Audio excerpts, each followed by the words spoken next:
Hey everyone, and welcome to This Explainer. Today we're unpacking a really profound moment in history. We're looking at a span of just 10 minutes. 10 minutes that literally and irreversibly fractured one of the most powerful empires the world has ever seen. Now we're just impartial observers here, but the facts of what went down in Amritsar, India back in 1919, well, they completely speak for themselves. Let's explore how a highly localized event sent a massive shockwave across the globe and forever altered the geopolitical landscape. Okay, let's dive into this. April 13, 1919. That specific date is the focal point of our entire explainer today. On this single spring afternoon, a peaceful walled garden was transformed into one of the absolute most tragic turning points in modern history. The events that unfolded during those 10 minutes, they didn't just end lives. They fundamentally cracked the foundation of the British Empire and, honestly, lit a fire for independence that was never going to be put out. Section 1. A City Under Tension. The Broken Promises of Post-World War I India. Let's move to and see how this builds. Think of our narrative today kind of like an hourglass, right?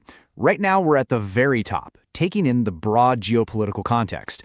To really grasp the tragedy of Jallianwala Bagh, we've got to look at the storm that was brewing nationwide right after World War I. You see, over 1 million Indian soldiers had just fought and bled for the British Empire, and they were promised a measure of self-governance as a reward. But, well, that reward never came. Instead, things rapidly deteriorated. Those unfulfilled wartime promises led to harsh new laws in March, which then directly triggered some pretty deadly riots in Amritsar by April 10th. And just 3 days later, the massacre occurred. Now, the specific trigger in March of 1919 was the Rowlatt Act. Imagine a law allowing the colonial government to imprison Indians without a trial, without any evidence, and without a jury, literally just on the suspicion of sedition. No wonder the Indian people called it the Black Law, right? It was the ultimate spark. It ignited peaceful nationwide resistance led by Mahatma Gandhi. We're talking a general strike here. Shops shuttered, streets totally silent. This resistance effectively turned the entire Punjab region, and the ancient city of Amritsar in particular, into an absolute tinderbox. Section 2. The Baisakhi Gathering. A Festival Meets Martial Law. We're now moving to the neck of our hourglass, narrowing our focus directly onto Amritsar on April 13th, where a horrific disconnect was taking place, and this brilliantly illustrates the tension. On one hand, you have Brigadier General Reginald Dyer, who had placed the city under rigid martial law following those recent riots, strictly banning any public gathering of more than 4 people. But on the other hand, it was Baisakhi. It's a joyous, vibrant harvest festival. Thousands of unarmed citizens, many from the surrounding villages, were arriving in Amritsar to celebrate, entirely unaware of Dyer's cold military proclamations. So these thousands of festive, totally unaware citizens gathered in a place called Jallianwala Bagh. It is absolutely vital to understand the geography of this location to grasp why the event was so deadly. See, this wasn't just some open park. It was a 6 to 7 acre area hemmed in on almost every single side by tall, unforgiving brick walls. Crucially, it featured only one main, extremely narrow exit. This physical layout was a literal bottleneck. It was a geography that would soon turn a peaceful, sunny gathering into an inescapable trap. Section 3. 10 Minutes of Terror. The Trap is Sprung. I want to pause here for a second and shift our tone, because what happens next is, well, it's incredibly heavy. We're at the tightest, most focused point of our narrative hourglass now, and we really have to respect the stark, horrifying reality of the events that were about to unfold in that garden, 90. When Brigadier General Dyer received word of the gathering, he marched to Jallianwala Bagh with exactly 90 soldiers. And what's really chilling is that Dyer actually brought 2 armored cars mounted with machine guns to the site, but he had to leave them idling outside. Why? Because the alleyway leading into the garden was so narrow the vehicles literally couldn't fit. He proceeded on foot. So the crucial point is this. There was only one main, narrow exit out of the garden. As Dyer and his 90 men entered, they immediately formed a line on a raised embankment, deliberately blocking that single exit. Dyer gave no warning. He issued absolutely no order for the crowd to disperse. He simply trapped them. 10. For nearly 10 uninterrupted minutes, the soldiers fired directly into the packed, unarmed crowd. I mean, just imagine the sheer horror of this. The walls that made the garden feel enclosed and safe suddenly made it a death trap. Men, women, and children frantically tried to scale the tall brick walls.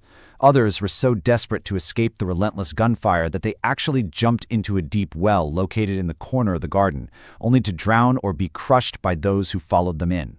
1,650. That's the number of rounds fired by Dyer's men that afternoon. And here is a deeply, deeply unsettling historical fact. Dyer only ordered his men to stop firing because they were running low on ammunition.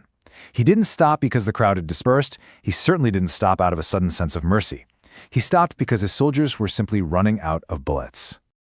Now, what's really interesting about this slide is the stark, jarring contrast in the death toll estimates. The official British inquiry, known as the Hunter Commission, recorded 379 dead. Meanwhile, Indian sources, including the Indian National Congress, estimated well over 1,000 killed, with thousands more wounded. To put that into perspective, it's a massive, massive discrepancy.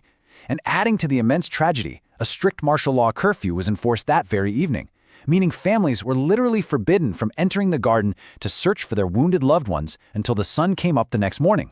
Section 4. The Empire's Crack. The shockwave of the aftermath. The shooting stopped, but the reverberations, they had just begun.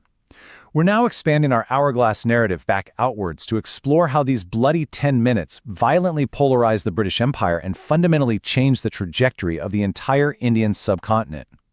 Let's impartially look at how General Dyer defended his own actions during the official inquiry.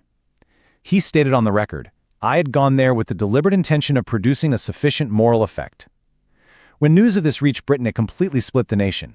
Some actually hailed Dyer as the man who saved India, even raising a fund in his honor. Ultimately, he was removed from active command, but he was never criminally charged for the massacre. But contrast Dyer's justification with this reaction from Winston Churchill, who was the Secretary of State for War at the time. He stood before the House of Commons and called it an event without precedent or parallel in the modern history of the British Empire. Monstrous. This quote brilliantly demonstrates just how deeply this single event fractured the British political conscience. The empire was divided on its own morality. But the most profound change happened within India itself. The massacre was the exact moment when Indian faith in British justice irrevocably broke, just completely shattered. In protest, Nobel laureate Rabindranath Tagore renounced his British knighthood. Soon after, a young lawyer named Mahatma Gandhi visited those bullet-scarred walls, and within a year, he launched the non-cooperation movement.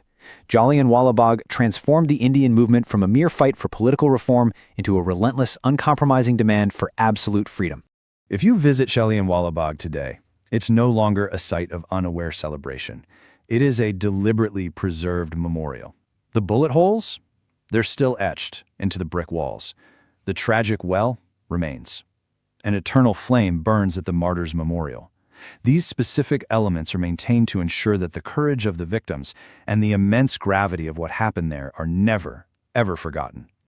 I want to leave you with a thought that echoes far beyond the walls of that garden in 1919. What happens when power stops listening and mistakes force for order?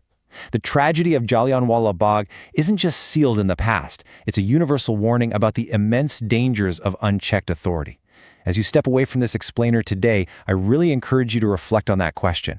Thank you so much for joining me to unpack this vital piece of history. Stay curious and keep learning.